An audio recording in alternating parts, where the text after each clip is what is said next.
The old man is costing us way too much. This cannot go on. That was the first line I read in the brown notebook I found hidden under the mattress, and it was written in the handwriting of my son-in-law, Michael. My name is Frank Miller. I am 73 years old, and all my life I worked wood with these hands. For 45 years I made fine furniture, mahogany wardrobes, dining tables, hand-carved beds, furniture that is still in houses all over Chicago, furniture that will last longer than I will. I have been a widower for 8 years, ever since my Mary went to heaven and left me here alone. After she died, my daughter Sarah brought me to live with her and Michael, her husband. So I'm going to ask you something. Listen to this whole story, okay? Until the very end, because what I'm about to tell you, you need to hear it carefully. And when I finish, tell me what you would have done in my place.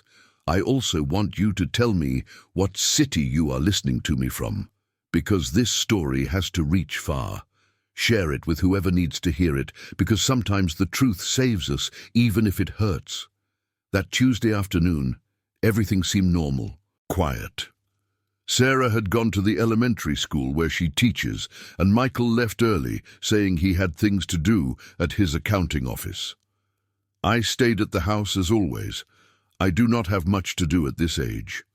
I spend my time sitting in the armchair in the living room watching television, drinking my coffee, waiting for the hours to pass. My hands shake a little now. My eyesight is not what it used to be. But my mind still works fine. And that day, my mind was telling me that something was weird. Lately, I had noticed things, small things.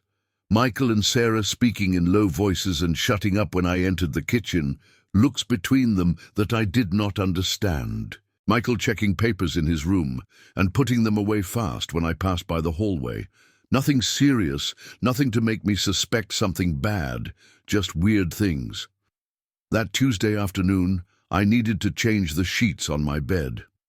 Mine already smelled of humidity, and I was embarrassed to ask Sarah to change them again. So I decided to go myself to their room, where I know they keep the clean sheets in the big closet.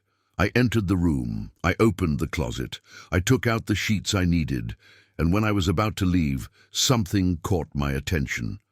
The mattress of the bed was lifted a little on one corner, as if someone had put something underneath and had not arranged it well afterwards. Normally, I'm not one of those who go around checking things that are not theirs. My parents raised me with respect, but something, I do not know what, made me get closer. I lifted the mattress, and there it was, a brown notebook, one of those cheap ones they sell at any stationery store. Medium size, the corners bent, it looked old, used. I took it out. I held it in my hands, and I felt my heart beating faster. Why does someone hide a notebook under the mattress? What is in it that he does not want anyone to see? I sat on the edge of the bed. I opened the notebook and started reading. The first pages were normal notes of expenses, numbers, bills to pay things from Michael's work, I suppose. But after 5 or 6 pages, the notes changed. They became different. Sarah is worried about her dad. She says she notices him weaker. I only see the supermarket bill going up every month. That phrase fell on me like a bucket of cold water because I realized he was talking about me. I kept reading. The old man is already costing too much. This cannot go on. That was when I felt a knot in my throat. The old man. That is what he called me. Not Mr. Miller. Not my father-in-law. The old man. $300 a month in medicines, $150 in diapers, special food that Sarah prepares for him separately. Doctor every month.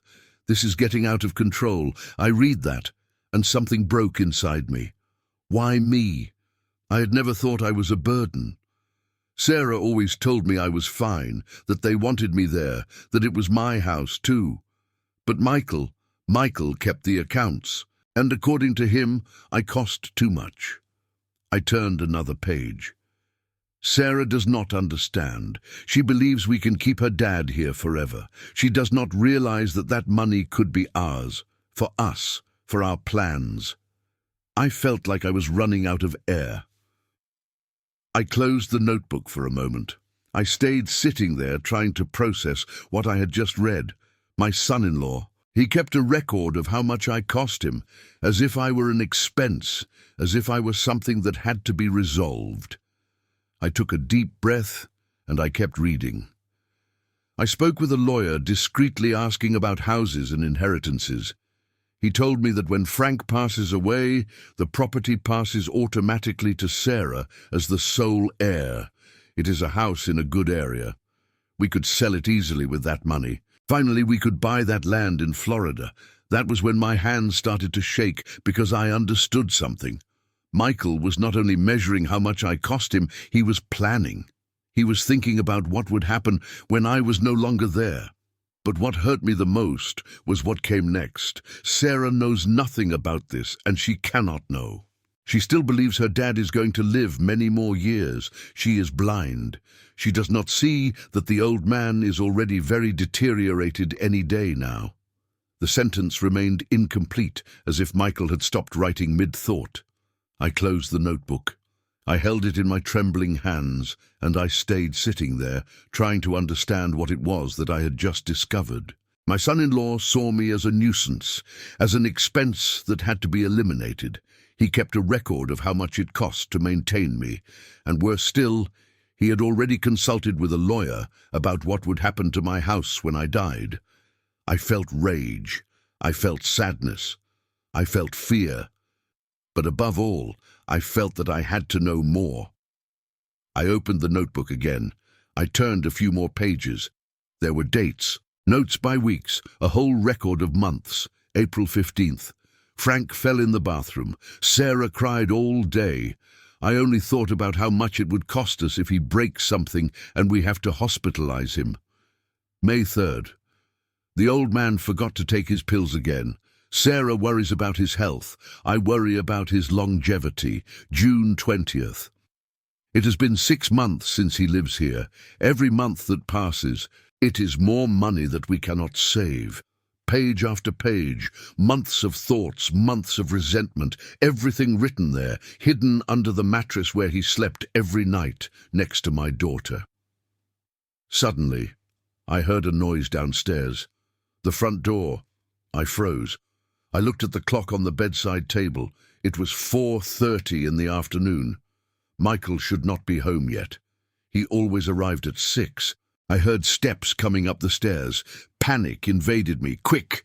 I closed the notebook. I put it under the mattress exactly how it was. I grabbed the sheets I had come to look for.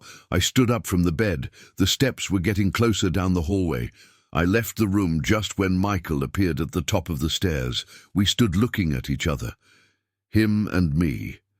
Me with the sheets in my hands. Him with an expression I could not decipher. "Frank," he said to me, "what are you doing here?" I lifted the sheets, trying to look calm, trying not to show the tremor in my voice. I came for clean sheets. Mine already smelled bad. Michael looked at me fixedly for 3 seconds. That seemed eternal to me. Then he nodded. "Oh, sure. Well, I forgot some documents. I came for them."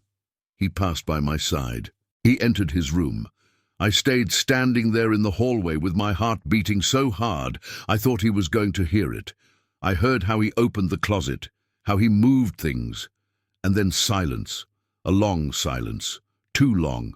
And then I heard it, the sound of the mattress moving. My blood froze. I stayed standing there in the hallway with the sheets in my hands, listening to that silence that came from Michael's room, a silence that was killing me inside. Had he noticed that someone moved the notebook? Had he realized that it was not in exactly the same position?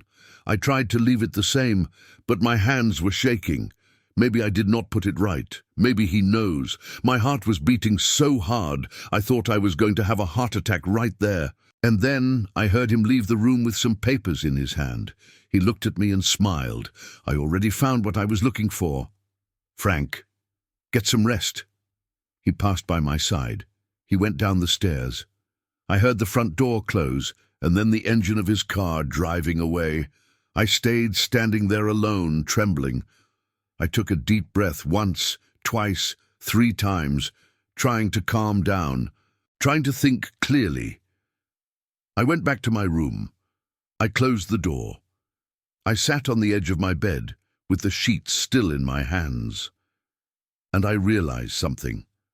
I realized that my life had just changed forever, because now I knew the truth, and I could not pretend I did not know it. Michael saw me as a nuisance, as something that had to be eliminated. And the worst part was that my daughter Sarah knew nothing. She brought me to live here thinking she was taking care of me, thinking she was giving me a home. But her husband only saw numbers, expenses, money that went away every month. It hurt me.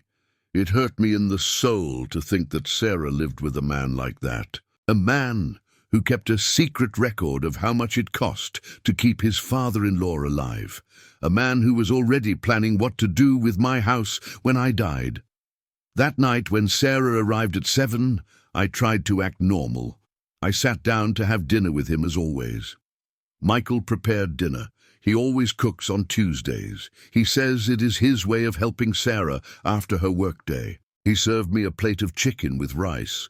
He put it in front of me and smiled. "Enjoy, Frank. I put very little salt, just how you like it." I looked him in the eyes, and for the first time I saw something I had never seen before. Or maybe it was always there and I never noticed it. A coldness, a distance, as if he was looking at me, but not really seeing me. "Thank you, Michael," I told him, and grabbed my fork. But when I was going to bring the first bite to my mouth, something stopped me, a weird sensation, a doubt, and if no, it could not be. Michael would not do something like that. Or would he? I moved the food on my plate. I looked at it. It looked normal. It smelled normal. But my hands started shaking again. "Do not you like it, Dad?" Sarah asked me. "Do you want me to prepare you something else?" "No, honey, and it is fine, just that. I'm not very hungry." Michael looked at me fixedly for 2 seconds, and then he continued eating as if nothing happened. That night, I almost did not eat. I only moved the food from one side of the plate to the other. Sarah got worried. She asked me if I felt bad. I told her no, that I was just tired, that I wanted to go to sleep early. I went to my room. I locked the door, something I had never done before. And I sat on my bed thinking, what should I do? Should I tell Sarah what I had read? But how was I going to tell her that her husband, the man she sleeps with every night, kept a secret record waiting for me to die? I could not. I could not do that to my daughter. Sarah loves Michael. She trusts him. If I told her something like that, she would ask me for proof, and I could not go back to that notebook. Michael could realize. Besides, what if I was misunderstanding? What if those notes did not mean what I thought? Maybe Michael was just keeping accounts. That is what accountants do, right? They keep accounts of everything. But then why hide it under the mattress? Why not leave it on his desk like any other document? No, I knew the truth. What I had read was real, and I had to do something. The following 2 days were the longest of my life. I tried to act normal, to smile when I should smile, to speak when I should speak. But inside I was destroyed. I started observing Michael in another way, to notice things I did not notice before. The way he looked at me when he thought I was not looking. The way he spoke about me with Sarah, always with affection, always with respect. But I now knew it was a lie.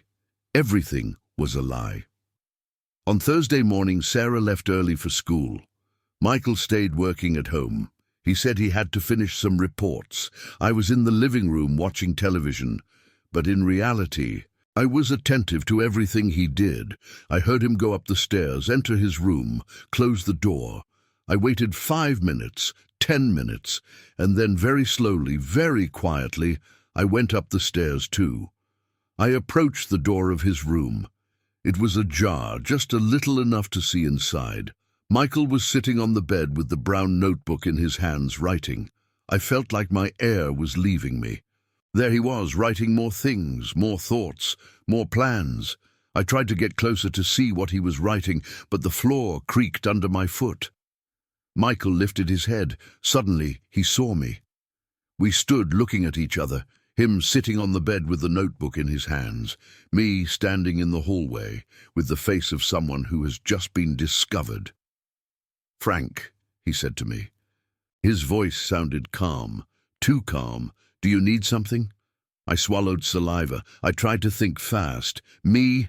I was looking for Sarah. I thought she was still here. No, she left a while ago to school. Oh yes, of course, I forgot. Michael closed the notebook slowly without taking his eyes off me. "Do you feel okay, Frank? I notice you. Weird, like nervous." "I'm fine, just a little tired." "Are you taking your pills? It is important that you do not forget them." That question fell on me like a bucket of cold water. The pills? He was asking about the pills. Yes.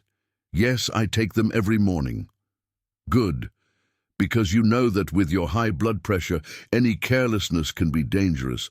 I stayed standing there without knowing what to say, without knowing what to do. Michael got up from the bed, put the notebook in the drawer of his bedside table, and walked towards me.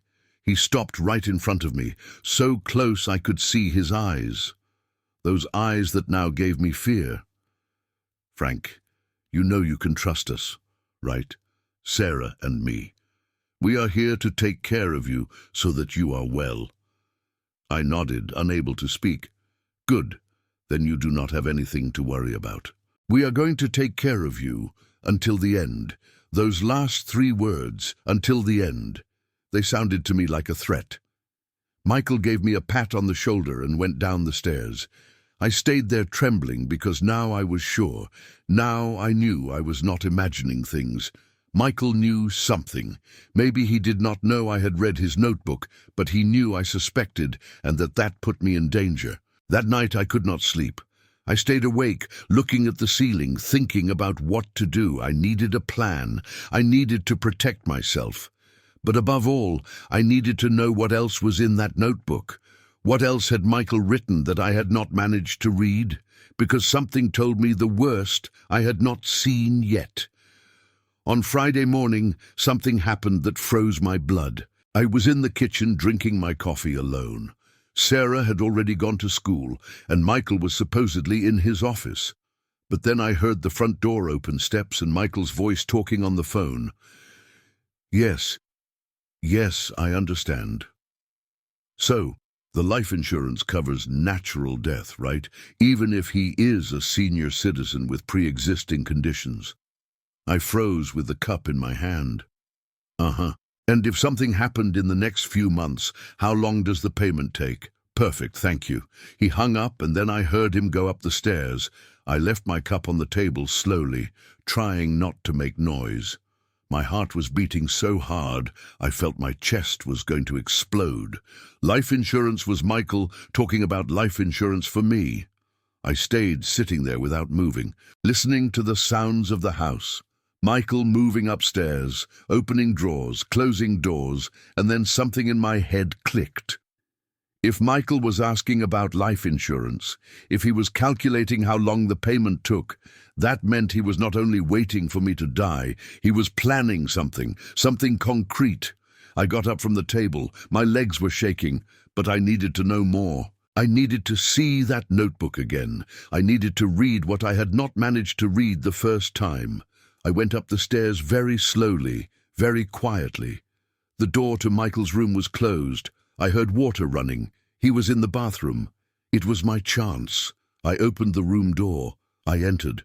I went straight to the drawer of the bedside table where I had seen him put the notebook. I opened it. And there it was, the brown notebook. I took it out. My hands were shaking so much I almost dropped it. I opened it. I looked for the pages I had not read, the most recent pages. August 15th.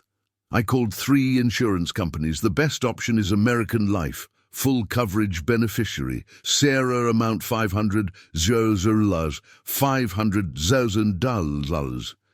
I kept reading fast before Michael came out of the bathroom. August 20th. Sarah signed the insurance papers today. I told her it was to protect us all. She suspects nothing. The old man neither. Perfect. I felt like I was running out of air. Sarah had signed.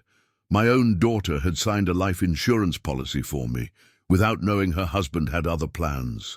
August 28th, the doctor said Frank has a weak heart. Any strong scare could cause a heart attack. This gives me ideas. That was when my hands started shaking so much I almost could not hold the notebook. September 3rd. I have been investigating. The pills for the pressure can be modified. If someone took double the dose without knowing, the pressure would drop dangerously. Dizziness, confusion, falls. At his age, a fall on the stairs would be fatal and would look like an accident. No, no, no. This could not be real. September 10th, I already have everything planned. I just need the right moment. When Sarah is not here, when no one can suspect. The water stopped running in the bathroom. Panic invaded me. I closed the notebook. I put it in the drawer. I closed the drawer. I turned around to leave and the bathroom door opened. Michael came out with a towel in his hand. He saw me standing there in the middle of his room. He stood still, looking at me fixedly. "Frank," he said slowly, "what are you doing here?" I swallowed saliva. My mind was working at 1,000 mph, looking for an excuse. I heard a noise. I thought there was someone here. I came to see. Michael kept looking at me. For 3 seconds, that felt like an eternity. "A noise?" he asked. His voice was cold. "Calculating, yes, but I see it was you." "Excuse me, I'm leaving." I walked towards the door. I passed by his side. I felt his gaze nailed to my back. "Frank."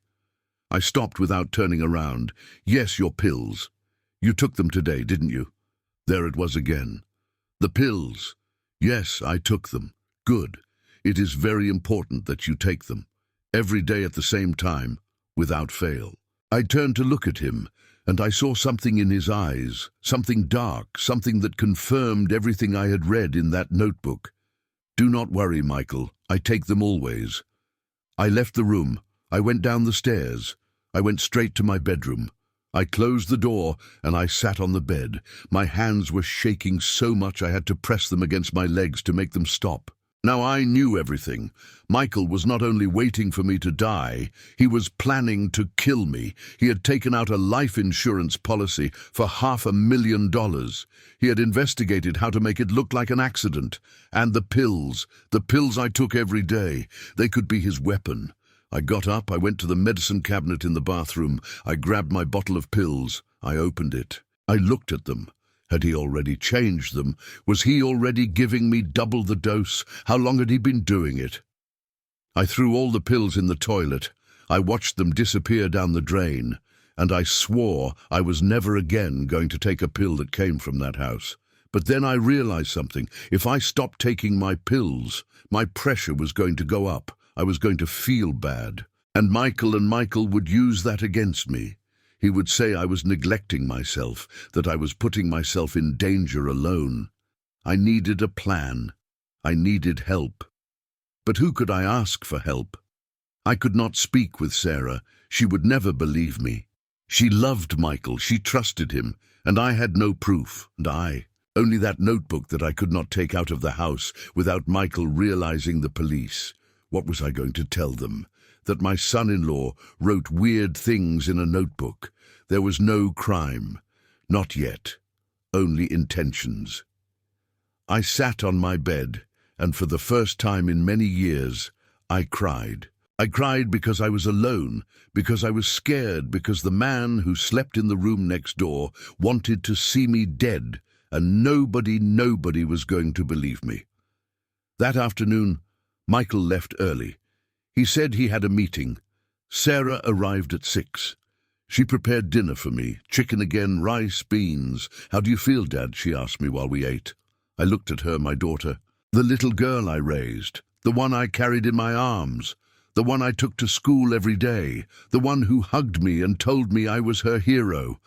And now she lived with a man who wanted to kill me. "I'm fine, honey. Just a little tired." "Did you take your pills?" That question fell on me like a dagger. Yes, I took them. I lied, but I had no choice. That night, something changed in me. I realized I could not keep being the helpless old man, the one who just waited sitting for things to happen. If Michael wanted to play dirty, I could play too. And this time, I was going to win. On Saturday morning, I decided it was time to act. I could not keep being the victim. I was not going to stay sitting waiting for Michael to execute his plan. If he wanted to play, I knew how to play, too, and I had an advantage he did not know. I knew his intentions. That morning, Sarah left early. She had a teachers' meeting at school. Michael said he was going to the gym. I stayed alone in the house, and that was exactly the opportunity I needed. I went up to his room, straight to the drawer where he kept the notebook. But this time, I was not just going to read. This time, I was going to take photos with the old cell phone Sarah had given me a year ago and that I barely knew how to use. I took out the notebook, I opened it, and I started taking photos of it. Page by page, every note, every date, every macabre plan Michael had written with his own hand. My fingers trembled while I tried to focus well. I had never been good with technology. But this was my life insurance, my proof. I took photos of everything, of the life insurance, of the notes about the pills, of the plans, of everything. When I finished, I kept the notebook exactly how it was. I went down to my room and I hid the cell phone in the back of my clothes drawer, under the old shirts nobody saw anymore. Now I had proof. Now I had something to defend myself with. But I still did not know what to do with them. That afternoon, something happened I did not expect. Sarah arrived at 3, Michael at 4. We had dinner together as always. And then Michael looked at me fixedly and said something that froze my blood. "Frank, Sarah and I have been talking, and we believe it would be good for you to have a complete medical checkup. It has been a while since you went to the doctor." Sarah nodded. "Yes, Dad. I worry about your health. I want them to check you well. The heart, the pressure, everything." I looked at both of them, Sarah with that face of genuine worry, Michael with that smile that now gave me chills. Me? I'm fine. I do not need to go to the doctor. Dad, please do it for me. I need to know you are okay. How could I refuse? If I said no, Sarah would suspect. She would think I was hiding something. Okay, I will go. Michael smiled. "Perfect. I already made an appointment for Monday at 10 in the morning. I will take you." That was when I understood. Michael wanted to take me to the doctor. He wanted to be there, control the situation. Maybe even talk to the doctor before. Tell him things. Plant ideas in his head about my health status. "No, it is not necessary for you to take me. I can go alone." "Nonsense, Frank. It is in a clinic somewhat far. I will take you." "No problem." I stayed quiet because I knew if I insisted it would look weird. They would suspect. Well, thank you. That night I could not sleep. I tossed and turned in bed thinking, what was going to happen on Monday? What did Michael have planned? Sunday went slow, very slow. Michael was home all day, nice, attentive. He asked me several times how I felt, if I had taken my pills. I said yes. But the truth is, since Friday, I had not taken any. I had thrown them away, and every morning I pretended to take them. I took out the empty bottle. I opened it. I acted like I swallowed them, and then I put it away. I was afraid Michael would notice the bottle was empty, but luckily he never checked it. Monday morning arrived. Michael knocked on my door at 9:00. "Frank, we leave in an hour. Are you ready?" "Yes, I'm ready." I got dressed. I tried to calm down. I told myself everything was going to be fine, that it was just a normal medical appointment. But deep down, I knew it was not normal. Nothing was normal anymore. We got in the car. Michael drove. I was in the passenger seat looking out the window. The streets of Chicago passed fast. I recognized some, others not. And then Michael took a road I did not know. "Where are we going?" I asked him. "I thought the clinic was downtown." "Oh, I changed the appointment. I found a better clinic, more specialized over here." We kept driving. The streets became less known, less busy, and then something in my chest tightened. A sensation, an instinct. Something was not right. "Michael, hey, how much longer?" "We are almost there, Frank. Relax." But his voice sounded different, more tense, more calculating. I looked out the window. We were in an area I did not know. Empty streets, few houses, vacant lots. "Michael, there are no clinics here." "Almost there, Frank, almost there." Fear invaded me, real, palpable. I put my hand on the door handle, ready to open it if I needed to. And then Michael broke abruptly. We were in the middle of nowhere. A dirt road, trees around, no one in sight. Michael turned off the engine. He turned to look at me, and in his eyes I saw something that confirmed my worst fears. "Frank," he said slowly, "I think you and I need to talk." My heart was beating so hard I felt it was going to come out of my chest. "What do you want to talk about, Michael?" He smiled, a cold smile, lifeless about your notebook. My blood froze. "My notebook. Do not play dumb. I know you read it. I know you have been checking my things. I know since Tuesday." I swallowed saliva. My hands were shaking. "I do not know what you were talking about. Frank, please do not insult me. I saw the notebook moved. I saw your fingerprints on the pages. You are not as careful as you think." I stayed quiet because I knew lying made no sense anymore. "So tell me," Michael continued, "what do you plan to do with what you read? Do you plan to tell Sarah? Go to the police?" I looked at him fixedly, and for the first time I felt something more than fear. I felt rage. "What do you plan to do, Michael? Kill me here now in the middle of nowhere?" He laughed, a dry laugh.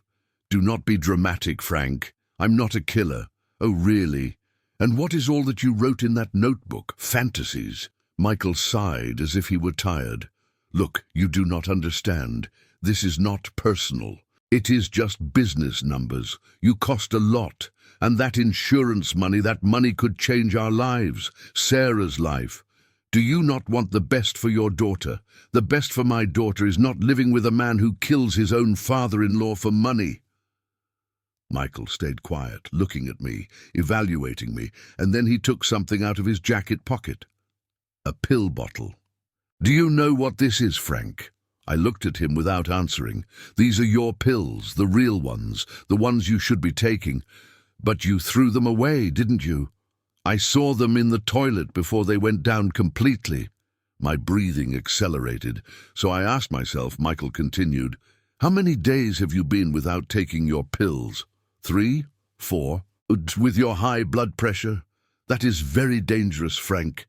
Very dangerous." He got closer to me, so much I could smell his cologne. "So here is the deal. You are going to take these pills now, and we are going to continue with our normal life as if nothing happened. And you are going to die of old age naturally in a few months, or maybe in a year, and nobody's going to suspect anything." I looked at the bottle in his hand, and I understood Michael was not going to kill me today. He was going to kill me slowly with the pills, and I had no way to prove it. But then I remembered something, the cell phone, the photos. I had proof. "No," I told him firm. "I'm not going to take anything that comes from you." Michael clenched his jaw. "Frank, do not make me do this the hard way. Do what you want, Michael, but I am not going to be your victim."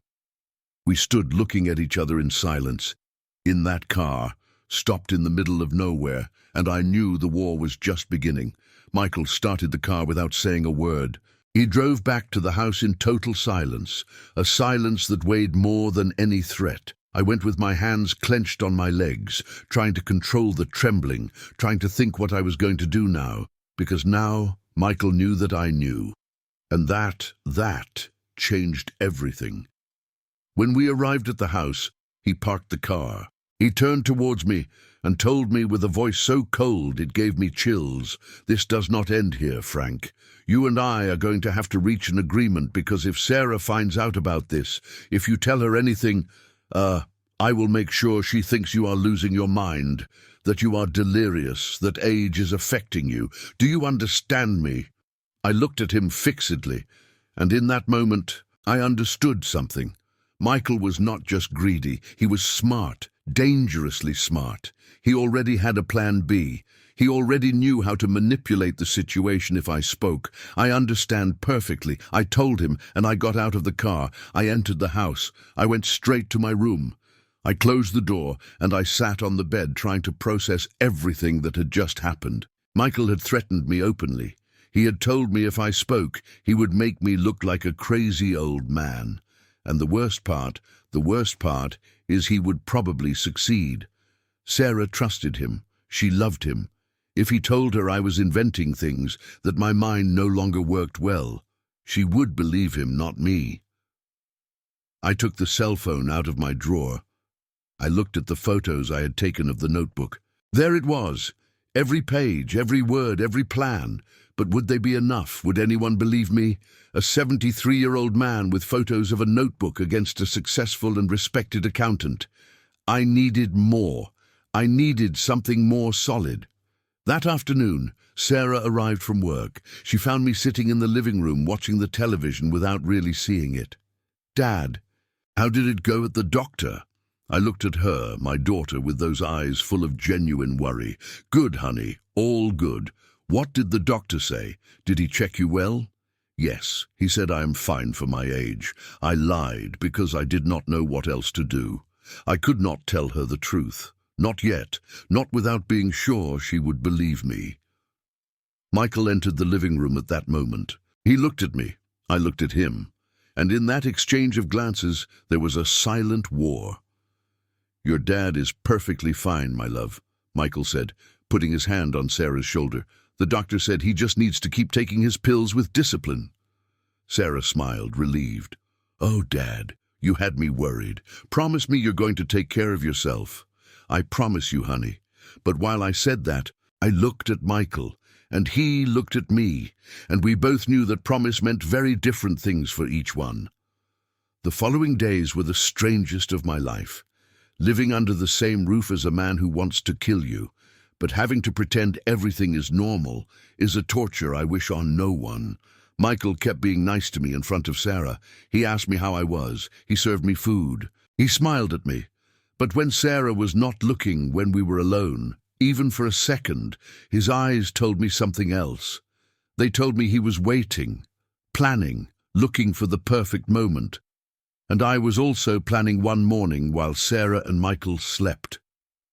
I went down to the kitchen at 5 in the morning. I took out the cell phone, and I dialed a number I had saved for years. The number of my buddy Joe, the only friend I had left from the times I worked wood. He answered on the third ring with a sleepy voice. "Hello, Joe. It is Frank." "Frank, buddy, what happened? Are you okay?" "It is 5. 00 in the morning. I need to see you. Urgent, without anyone knowing." There was a silence, and then Joe said with a serious voice, "Are you in trouble?" "Yes. Tell me where, and I will be there." We agreed to meet that same day at 11:00 in a coffee shop 3 blocks from my house, a place where Michael never went. The problem was how to get out of the house without Michael suspecting. That morning, I told Sarah I needed to go to the pharmacy, that I had run out of blood pressure pills. She looked at me worried. "Do you want me to go with you, Dad?" "No, honey. It is close. I can go alone. I need to walk, a little exercise. You know, the doctor said it was good for me." Michael lifted his gaze from his coffee. He looked at me fixedly, evaluating me. "Are you sure you can go alone, Frank?" "I can accompany you. Do not worry. I am fine. I will be back in an hour." I left the house. I walked fast, looking back every so often to make sure Michael was not following me. I arrived at the coffee shop, and there was Joe sitting at a table in the back with his usual cap and his face of worry. I sat in front of him, and when he saw my face, well, his expression changed. "Buddy, you look terrible. What is happening to you?" And then, and for the first time in weeks, I told someone everything. Everything. The notebook, the life insurance, Michael's plans, the threat, everything. Joe listened to me in silence without interrupting me. And when I finished, he stayed quiet for a whole minute. Finally, he spoke. "Frank, this is serious. Very serious. You have to go to the police. I cannot. I do not have enough proof, just photos of a notebook. And Michael already threatened to make me look like a crazy old man if I speak. But buddy, that man wants to kill you. You cannot stay in that house. I cannot leave. It is my house. The one I built with my own hands. The one I left to Sarah. And besides, if I leave, Michael wins. He keeps everything. With my daughter, with my house, with my life." Joe grabbed my hand hard. "So, what are you going to do?" I looked him in the eyes and I told him something I did not even know, I thought, until that moment. "I'm going to set a trap for him. I'm going to make Michael reveal himself alone. Show who he really is in front of Sarah, in front of everyone. How, I still do not know. But I am going to find a way because I am not going to die like this, Joe. I'm not going to let that bastard win." Joe nodded, and then he took something out of his pocket, a card. "Look, I have a nephew. His name is David. He is a lawyer, young but good. Very good. Give him this card. Tell him everything. He can advise you. Tell you what to do legally." I grabbed the card. I put it in my pocket. "Thank you, buddy. Frank, be careful. Very careful. That man is dangerous. I know. But I can also be dangerous when they provoke me." We said goodbye and I walked back to the house. But this time I was not going alone. This time I had a plan. I still did not know exactly how it was going to work. But I had a plan. When I arrived at the house, Michael was at the door waiting for me with his arms crossed. "You took a long time, Frank." I got worried. The pharmacy was full. He looked at my pocket looking for the pill bottle I had supposedly gone to buy. I realized. Quickly, I put my hand in my pocket and took out the lawyer's card. I hid it in my hand. "I forgot the prescription," I said. "I have to go back tomorrow." Michael smiled, but not with his eyes. "How absent-minded, Frank. Age, right?" I passed by his side. I entered the house and felt his gaze nailed to my back. That night, while everyone slept, I took out the lawyer's card. I looked at it under the light of my bedside lamp. David Evans, attorney at law, and a phone number. Tomorrow I would call him. Tomorrow I would start building my defense because Michael wanted to play dirty, but I was going to play even dirtier. And this time, the old man was going to win. The next day, I called the lawyer. From a payphone, I found 2 blocks from the house. I could not risk Michael hearing the call or seeing the record on my cell phone. "Hello, Evans Law Firm." "Hello, my name is Frank Miller. Joe Garcia gave me your card. He said you could help me with the legal problem." "Oh yes, Frank. My uncle told me about you. When can you come to my office? Today? Can it be today?" There was a pause. "Okay, at 3. Idriros in the afternoon. Does that work for you?" "Perfect." He gave me the address. I wrote it on a paper I carried in my pocket and I hung up. Now I had to invent another excuse to leave the house. I could not say I was going to the pharmacy again. Michael would suspect. When I arrived at the house, Sarah was preparing breakfast. "Dad, where were you?" "I went to walk Honey. The doctor said I had to exercise." Michael came down the stairs at that moment. He looked at me. I looked at him. And again that silent exchange of war. "Frank, you are very active lately," Michael said, pouring himself coffee. "Yesterday to the pharmacy, today, walking. It pleases me to see you with so much energy." His tone was nice, but I knew that tone. It was the tone of someone who was watching, controlling. "Yes, I feel better," I answered, sitting at the table. That morning went slow, very slow. Michael went to his office at 10:00, Sarah to school at 11, and I stayed alone in the house. I took advantage to check the photos on my cell phone again to make sure they were all there, clear, legible. At 2:30 I left the house. I left a note for Sarah in the kitchen. I went to the bank back soon. I took a taxi. I gave the address to the driver, and during the whole way I looked out the window, making sure no one was following me. The lawyer's office was on the 3rd floor of an old building downtown. I went up the stairs slowly. My heart was beating hard. I did not know what to expect. I knocked on the door. A young voice said, "Come in."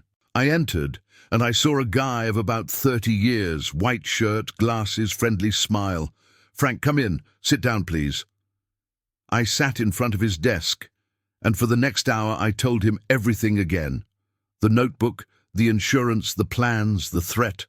I showed him the photos on my cell phone. David reviewed them with attention, one by one. His expression became more serious each time. When he finished seeing them, he took off his glasses. He rubbed his eyes and looked at me fixedly. "Frank, this is serious, very serious. Your son-in-law is planning to commit a crime, but the problem is he has not committed it yet. So, can I not do anything?" "Yes, you can, but you have to be strategic. These photos are evidence, but we need more. We need him to incriminate himself, to admit his intentions, in a way we can prove how." David leaned forward. "You have to record him, make him confess. Make him clearly say what he plans to do with a clear recording. The police would have to act. And how am I going to achieve that? Michael is not stupid. It does not have to be obvious. You can leave your cell phone recording somewhere, provoke a conversation, make him talk." I thought about it. It was risky, very risky, but maybe it was the only way. "There is something else," David continued. "We need to protect you in the meantime. Do you have somewhere to stay? Any relative?" "No, I only have Sarah, and she lives with Michael. Friends, Joe, but I cannot leave my house. Michael would win." David sighed. "I understand. Then you have to be very careful. Do not eat anything that only Michael prepares. Do not take pills he gives you. And above all, do not stay alone with him if you can avoid it." "Okay, yeah. One more thing, Frank. That life insurance, I'm going to investigate it. I need to know exactly what it says. When was it signed? Who is the beneficiary? Everything. Can you get me the documents? They are in the house in Michael's study. Can you take photos without him realizing? I can try." David gave me his card, with his personal cell phone written on the back. "This number is direct. Call me at any time, day or night, if you feel you are in danger. Call. Understood?" I nodded. I kept the card. I left that office feeling a little better. I was not alone. I had help. I had a plan. When I arrived at the house, it was 5:00 in the afternoon. Sarah was in the kitchen preparing dinner. "Dad, how did it go at the bank?" "Fine, honey. Just some paperwork." Michael arrived at 6. He greeted me as always, nice, smiling fake. We had dinner, the three of us together. Chicken again. But this time I observed everything. The way Michael served me, where he put my plate, if he approached my food when I was not looking. Sarah noticed my behavior. "Dad, are you okay? You look nervous." "I am fine, honey, just tired." That night, after everyone went to sleep, I stayed awake thinking about how I was going to record Michael, how I was going to make him confess. And then an idea occurred to me. Risky, dangerous, but maybe it could work. I had to make him believe I was giving up, that I was willing to negotiate, that maybe we could reach an agreement. And when he lowered his guard, when he trusted, that is where I would attack the next day in the morning. Michael was alone in the kitchen drinking coffee. Sarah had already left. I approached. I poured myself coffee. I sat in front of him. We looked at each other in silence, and then I said what I needed to say to start my plan. "Michael, I think you and I need to talk really, without threats, without games." He raised an eyebrow, interested. "I am listening, Frank. I think we can reach an agreement, something that benefits us both." Michael smiled, but this time it was a different smile. A smile of victory. "Now you are talking sense, Frank. Now, yes," and I knew he had just taken the bait. Michael leaned back in his chair. He looked at me with those calculating eyes I now knew so well. "What type of agreement do you propose, Frank?" I took a deep breath. I had to make it credible. I had to sound like a tired old man who was giving up. "Look, I know I'm a burden. I know. It costs to keep me the medicines, the doctor, the special food. All that costs money you could use for other things." Michael said nothing, just looked at me waiting. And I also know that when I die, the house passes to Sarah, and you could sell it. Make your life buy that property in Florida you want so much. Go on, said Michael. His voice sounded interested but cautious. So what if we do this?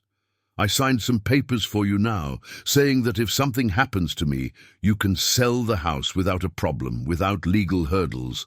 And in exchange, you let me live in peace the time I have left without pressures, without weird pills, without accidents.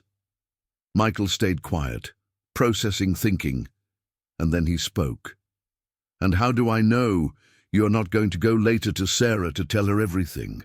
To tell her about the notebook, about our disagreements, because I also lose if I do that. Sarah loves you. If I tell her, she's going to think I'm crazy, that I am inventing things. You said it yourself, and I do not want to spend my last years fighting with my daughter. I prefer to live in peace, even if it is with you. I saw something in Michael's eyes. A shine. He was considering it. He was thinking that maybe I was weaker than he thought, that I had given up. It is an interesting proposal, Frank. Very interesting. So, do we have a deal? Michael took a sip of his coffee, slowly, savoring it, savoring his supposed victory. I need to think about it, check some things, talk to my lawyer about those papers you mentioned, but I think we can reach an agreement. Yes, perfect. It was working, good. You tell me when you want us to talk more calmly without Sarah to fix everything. I will, Frank. I will. The following 2 days were strange. Michael was more relaxed with me, nicer. He even offered to take me to the market when Sarah could not. He thought he had me in his pocket, that he had won. But I was preparing everything. I had put my cell phone in audio recording mode several times, practicing, seeing how long the battery lasted, where to hide it so it recorded well. But was not seen. Wednesday night, Michael knocked on my door. "Frank, can we talk?" Sarah went to sleep early. It is a good time. My heart started beating hard. It was my chance. "Sure. Come in." Michael entered. He closed the door. He sat on the chair next to my bed. I was sitting on the edge of the mattress. My cell phone was in my pajama pocket, already recording. I had activated it before Michael knocked. I spoke with my lawyer. Michael started. He told me that yes, what you propose can be done. A document where you authorize the sale of the property in case something happens to you. It is legal, valid, good. And what do you need from me? Only your signature. We can do it tomorrow. I will bring the papers. Agreed.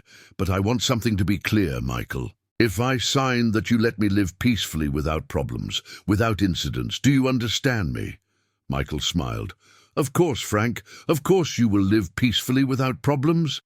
He paused, and then he added something that froze my blood. Although, being honest with your age and your health conditions, I do not think you have much time left anyway. Maybe a year or 2 at most. The doctor said, so your heart is weak. Anything could, well, there it was. He was saying it. It was not a full confession, but it was something. I needed him to say more, to be more explicit. Michael, I want you to tell me the truth without beating around the bush. Did you ever think about speeding things up, about making my death come faster? Michael looked at me fixedly for 3 seconds that felt eternal, and then he spoke. Frank, I am a practical man, an accountant. I see numbers, I see costs and benefits. And yes, I thought about options, about ways to solve the problem faster. But you have to understand it is nothing personal. It is just logic. Numbers. What ways? Michael leaned forward, speaking in a low voice as if he was sharing a secret. The pills, for example, increasing the dose little by little. Nobody would realize. At your age, with your pressure, it would be natural, or a strong scare. Your heart would not take it. A fall on the stairs, a slip in the bathroom, accidents that happen all the time with older people. My blood froze, but I kept calm. I needed him to keep talking, and the life insurance, was that also part of the plan? Michael smiled. $500,000, Frank. Enough for the land, for the business, for the life Sarah and I deserve. She does not have to know anything. She will only receive the money when you are no longer here. And what if I had not accepted this deal? If I had spoken with Sarah, then I would have had to act faster. Make you seem confused, senile, make Sarah think your mind no longer works well. And after, well, an unfortunate accident nobody would suspect. You are old, you are sick, these things happen. There it was, everything confessed, recorded. I stayed in silence looking at him, and Michael interpreted my silence as fear, as submission. But it does not have to be like that, Frank. Now that we have an agreement, everything can be peaceful. You live your life, I live mine. And when your natural moment comes, we all win. Does that not seem better? Yes, I said with a weak voice. It seems better. Michael got up. He gave me a pat on the shoulder. I'm glad we reached this understanding. Tomorrow I bring the papers, and everything will be settled. He left my room. He closed the door, and I stayed, sitting there, trembling, but not of fear, of rage and of satisfaction, because I had him. Everything recorded. His confession, his plans, his threats, everything. I took the cell phone out of my pocket. I stopped the recording and I listened to it. Complete, clear, perfect. Michael had just dug his own grave and he did not even know it. The next day early, I called David from the payphone. I have it. I have the confession recorded. Perfect. Come to my office now. We have to act fast before he suspects something. I hung up and I started walking towards downtown, towards the lawyer's office, towards my revenge because Michael thought he had won. But the game was just about to end, and this time the winner was going to be me. David listened to the full recording twice. His expression got more serious with every word from Michael. When he finished, he took off his glasses and looked at me. Frank, this is pure gold. We have a confession of attempted premeditated murder, insurance fraud, threats, everything. With this, the police have to act. So, what do? We go to the district attorney. Now, we file a formal complaint with the recording and the photos of the notebook. Michael is going to be arrested before the day ends. I felt a weight lift off my chest. Finally, this nightmare was going to end. But there is something you have to know, David continued. When this explodes, it is going to be hard for Sarah especially. She is going to have to face that her husband is a criminal, that he planned to kill her father. Are you prepared for that? I stayed quiet, thinking about my daughter, about her face when she found out, about her heart breaking. I have no choice, I said finally. If I do not do this, Michael is going to kill me, and Sarah would stay with him without knowing the truth. I prefer she suffers now, but that she knows who the man she lives with really is. David nodded. Okay, let's go. We went straight to the DA's office, a big grey building in downtown Chicago. A prosecutor attended us, a serious man of about 40. We told him everything. We showed him the photos. We played the recording. He listened, took notes, and when we finished, he looked at us and said the words I needed to hear. We are going to proceed with an immediate arrest warrant. Mr. Michael Salazar will be arrested today, and we are going to freeze that life insurance too. Where is he at this moment? In his office or at my house? I'm not sure. We are going to send patrol cars to both places. Frank, is there any safe place where you can be while we make the arrest? I prefer you are not in the house when we arrive. You can stay in my office, David offered, until everything is resolved. I accepted because the truth is, I did not want to be there when they arrested Michael. I did not want to see Sarah's face when she found out. I stayed in David's office, sitting in an armchair drinking coffee, looking at the clock, waiting. 2 hours passed that felt like 2 days, and then David's phone rang. He answered, listened, nodded several times, and hung up. He looked at me. It is done. Michael was arrested at his office without resistance. He is at the station now, and Sarah. Sarah is on her way there too. The agents informed her what happened. I felt a knot in my throat. Can I go? Can I see her? Yes. Let's go. We arrived at the station half an hour later, and there was Sarah sitting on a bench in the hallway with her face full of tears, with red eyes destroyed. When she saw me, she got up suddenly. "Dad, what is happening? They told me that Michael, that you, I do not understand anything." I approached, I grabbed her hands. "Honey, I need you to listen to me calmly. I need to tell you something that is going to hurt a lot, but it is the truth." And there in that cold hallway of the station, I told her everything. The notebook, the insurance, Michael's plans, the recording, everything. Sarah looked at me with eyes that could not believe what they were hearing. She shook her head. Tears fell without stopping. "No, no, Dad, Michael would not do that. He loves you. He loves us. There has to be a mistake. There is no mistake, honey. Here is the recording. Listen to it yourself." David passed her his phone with the recording. Sarah listened to it, and with every word from Michael, with every confession, her face was crumbling more and more. When it finished, she let herself fall on the bench, covering her face with her hands, crying like I had never seen her cry. How could I be so blind? How did I not realize? I sat next to her. I hugged her. "It is not your fault, honey. Michael is good at lying, good at deceiving. But now the truth came out, and you are safe. I am safe."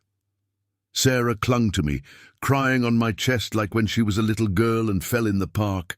"I'm sorry, Dad. I'm so sorry. I brought you to live with us thinking I was going to take care of you, and you almost got killed because of me.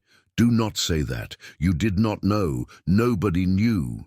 We stayed like that, hugged in that hallway. While inside, Michael was being processed, being booked, losing his freedom. Later that day, they let us enter a room. The prosecutor explained to us what followed. "Mr. Salazar is being accused of attempted premeditated murder and fraud. With the evidence we have, he is going to go to trial and probably to prison for many years." Sarah listened in silence, already without tears, only with an empty expression of shock. "Can I speak with him?" she asked suddenly. The prosecutor hesitated. "It is not recommended. Please, I need to look him in the eyes. I need him to tell me the truth. To me." Finally, they accepted. They took us to an interrogation room, and there was Michael sitting with handcuffs with a face of defeat. When he saw Sarah, he tried to smile. "My love, this is a misunderstanding. Your dad—" "No." Sarah interrupted him with a firm voice. "Do not say anything, just tell me the truth. Is it true? Everything my dad says? Did you plan to kill him?" Michael looked at her, and for the first time he could not lie. Maybe because there was no point anymore, or maybe because deep down he knew he had lost. It was just a contingency plan. I was not going to." "Yes or no, Michael?" Silence. And then he nodded barely, but he nodded. Sarah got up. She took off her wedding ring. She left it on the table and said with a broken but strong voice, "I never want to see you again. Never. You are going to sign the divorce. You are not going to fight for anything, and you are going to disappear from our lives forever." Michael lowered his head, defeated. We left that room, Sarah and me, and outside, David was waiting for us. "What is going to happen now with the house?" Sarah asked. "Does Michael have a right over it?" "No," David answered. "The house is in Frank's name, and with the divorce and the criminal trial, Michael has no right to anything. You are protected." Sarah nodded, tired, destroyed, but alive. That night we returned home, the two of us alone, without Michael. The house felt different, lighter, safer. Sarah prepared coffee. We sat in the living room. "Dad, you were very brave, very smart. You saved me. You saved us. I only did what I had to do, honey. How did you know you had to record everything? How did you plan all that?" I smiled, because this old man's head still works, and because I learned something in my 73 years. When someone underestimates you, use that to your favor. Sarah smiled for the first time all day. A sad smile, but a smile nonetheless. I love you, Dad, and I love you, honey, and I love you. The following months were strange, good, but strange. Michael went to trial. With all the evidence against him, he had no chance. They sentenced him to 12 years in prison for attempted premeditated murder and fraud. 12 years that would give Sarah and me time to heal, to rebuild our lives. The divorce was finalized fast. Sarah wanted nothing from Michael. She just wanted him to disappear from her life. And so it was. He signed the papers without fighting. Maybe because he knew he had lost everything, or maybe because deep down he felt some guilt. The house, our house, it felt different now, calmer, without that constant tension, without fear. Sarah and I started living as it should have been from the beginning, like father and daughter, without intermediaries, without hidden threats. But Sarah was changed. I saw her quieter, sadder. Sometimes I found her staring into the void, lost in her thoughts. One night, about 2 months after the trial, I sat with her in the living room. "Honey, how are you?" "Really? How are you?" Sarah sighed. She left her coffee cup on the table. "I do not know, Dad. Some days I'm fine. Other days I feel like I was an idiot. How did I not realize Michael was by her side every night and I saw nothing? I suspected nothing because he was good at hiding. Very good. It is not your fault. But I should have protected you better. I should have noticed something weird. The looks, the comments, something." I got closer to her. I took her hand. "Sarah, listen to me well. You are not to blame for anything. Michael deceived us both. The difference is I discovered his game in time. It does not mean you did something wrong." Sarah looked at me with teary eyes. "Forgive me, Dad, for bringing you to live with that man, for putting you in danger. There is nothing to forgive, honey. You brought me here because you loved me, because you wanted to take care of me, and in the end, everything turned out well. We are alive. We are together. That is what matters." Sarah hugged me, and she cried.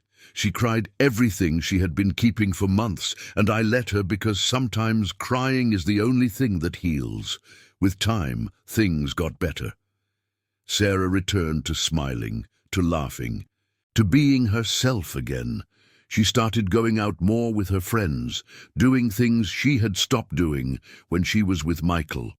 Dance classes, walks on Sundays, little things that made her happy. And me, I was also healing. The nightmares I had the first weeks after Michael's arrest, little by little, were disappearing. I no longer woke up at night with fear. I no longer checked my food before eating it. I no longer looked over my shoulder every time I left the house. I returned to feeling free, safe, in peace. One day, about 4 months after everything, I received a call from Joe. "Buddy, how are you? It has been a while since we talked." "Fine, Joe, very fine. Everything is calm now. I'm glad to hear that. Hey, I'm calling you because I have a proposal. A friend of mine has a carpentry workshop, small, and needs someone with experience to teach the young guys. It is not heavy work.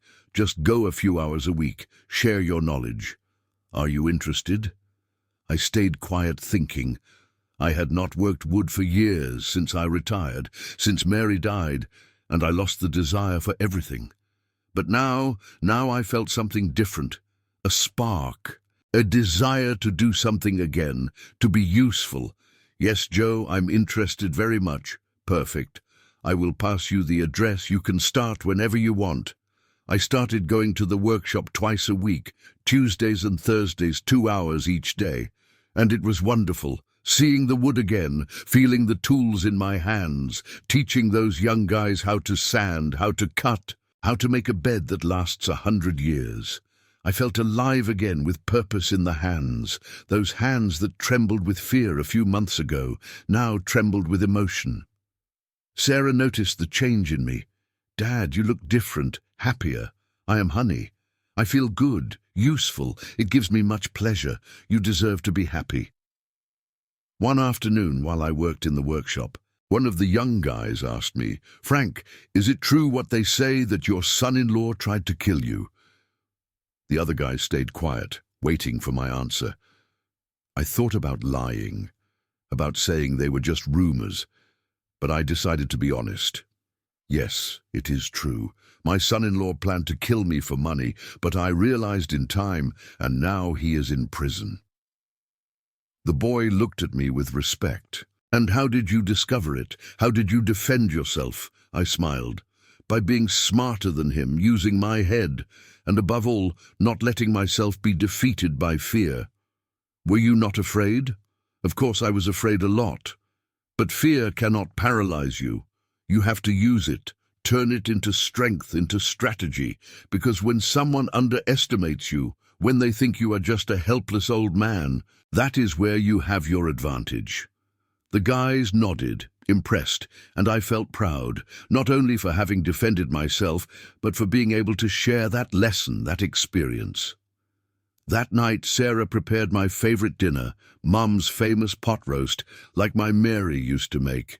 We ate together, we talked, we laughed, and I realized something. My life, after so much pain, after so much struggle, was finally in peace. Yes, I had lost years living with fear because of Michael. Yes, I had suffered. But in the end, I had won.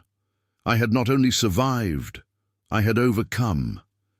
And that victory, nobody could take away from me. After dinner, I told Sarah something I'd been thinking. Honey, I want this house to be officially in your name now. Not when I die, now. Sarah looked at me surprised. Dad, do not you have to? Yes, I do. This house is yours. It always was. And I want you to have it legally, without waiting, without depending on inheritances. It is yours because you deserve it. Sarah had tears in her eyes. Thank you, Dad. Thank you for everything, for taking care of me, for teaching me, for being the best father in the world, and you, the best daughter.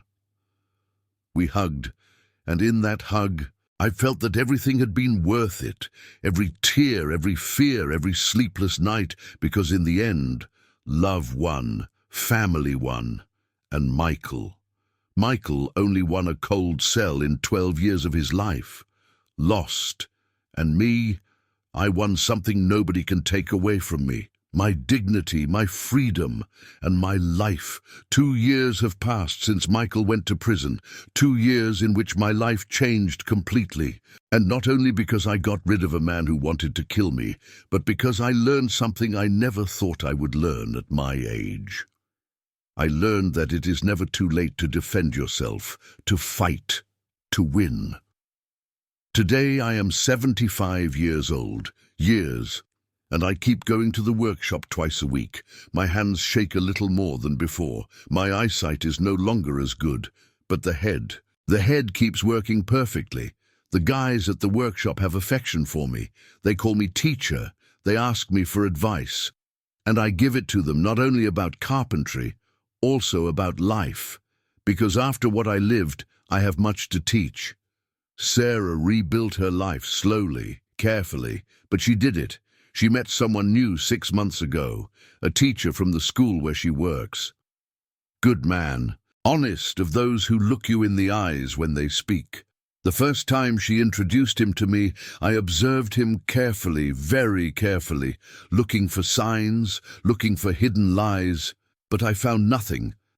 I only saw a man who looked at my daughter with respect, with genuine affection, without calculations in his eyes, and that gave me peace. What do you think of him, Dad? Sarah asked me after he left. I like him. He seems like a good person. Are you not going to investigate him? Are you not going to check his past? I smiled. No, honey, because I see how he looks at you and I see how you feel with him. That is enough. And if I am wrong again, you are not going to be wrong because now you are stronger, smarter, and besides, now you know how to recognize the signs. I taught you. Sarah hugged me. Yes, you taught me. The house, our house, is officially in Sarah's name for a year now, as I wanted, and she takes care of it. She keeps it pretty, like when Mary lived. Sometimes I sit on the patio where I used to sit with my wife, and I talk to her. I tell her what happened. I tell her it is okay, that Sarah is okay, that I am okay. And I feel she listens to me from wherever she is. The other day I received a letter from prison from Michael. Sarah saw it first. She gave it to me with a face of worry. Are you going to read it? Yes. I want to know what he has to say. I opened the letter, and this is what it said. Frank, I know I have no right to ask you for anything. I know what I did was unforgivable. But I want you to know I have had a lot of time to think, to reflect on what I did, on the man I was, and I am ashamed deeply. You did not deserve anything of what I planned. Sarah did not deserve to be deceived like that. And me, I deserve to end up here. I just want you to know I am sorry. I really am sorry. I do not expect forgiveness. I do not deserve it. I just wanted you to know that time here has changed me. It has made me see things another way. I hope someday you can find peace, Michael. Sarah looked at me while I read. What does it say? It says he is sorry, that he repents. Do you believe him? I thought about that for a whole minute, and then I answered, I do not know if I believe him. But it does not matter either, because my peace does not depend on his repentance. My peace I found by myself, and nobody can take it away from me. Sarah smiled. You are very wise, Dad. I am not wise, honey. I am just an old man who learned to defend himself. I put the letter in a drawer and I never took it out again. A few weeks ago, David called me, the lawyer who helped me with everything. Frank, do you remember I told you your story was incredible? Yes, I remember. Well, I have a friend who works at a magazine. I told him your story, and he wants to interview you, do an article about you, about how a senior citizen defended himself from his son-in-law, how he used intelligence to save himself. He says it can inspire many people. I thought about it, and I accepted. The interview was published last month with the title The Grandfather Who Refused to Be a Victim. And since then, I have received letters, many letters from older people who write to me, who tell me their own fears, their own situations, and they ask me what to do, and I answer them. To all of them, I say the same. Never give up, never accept being a victim. Use your head, seek help, and fight because you deserve to live with dignity until your last day. Some write back. They tell me my story gave them courage, that they took action, that they defended themselves, and that fills me with pride because my life now has a new purpose. Not only did I survive, now I help others survive too. Yesterday, while I worked in the workshop, one of the guys asked me, Frank, what is the most important thing you have learned in your life? I stopped. I thought about everything I had lived, about Mary, about Sarah, about Michael, about the struggle, about the victory, and I answered, I learned that age does not make you weak. Age gives you experience, wisdom, and if you use it well, nobody can defeat you. I learned that respect is not asked for, it is earned, and it is defended. And I learned that while you have life, while you breathe, you can always fight, you can always win. The boy nodded, impressed, and I kept working, sanding a table that was going to last 100 years, like all the things I do. Today, tonight, I'm going to have dinner with Sarah and her new boyfriend. She is going to cook. I'm going to tell stories, and we are going to laugh a lot because that is what we deserve after everything we went through. We deserve peace. We deserve happiness. We deserve to live. And if someone asked me, was everything you went through worth it? I would say yes, 1,000 times yes. Because I not only survived, I overcame. And that victory nobody can take away from me. My name is Frank Miller. I'm 75 years old. And this is my story, the story of an old man who refused to be a victim, who fought with intelligence, who defended his life and his dignity, and who won. So now I ask you, you who listened to me until the end, what would you have done in my place? Would you have given up or would you have fought? And tell me, where are you listening to me from? Because I want to know this story reached far, that someone else heard it, and that maybe, just maybe, it gave courage to someone who needed it. Thank you for listening to me. Thank you for being here. And remember, it is never too late to defend yourself. It is never too late to win. Farewell.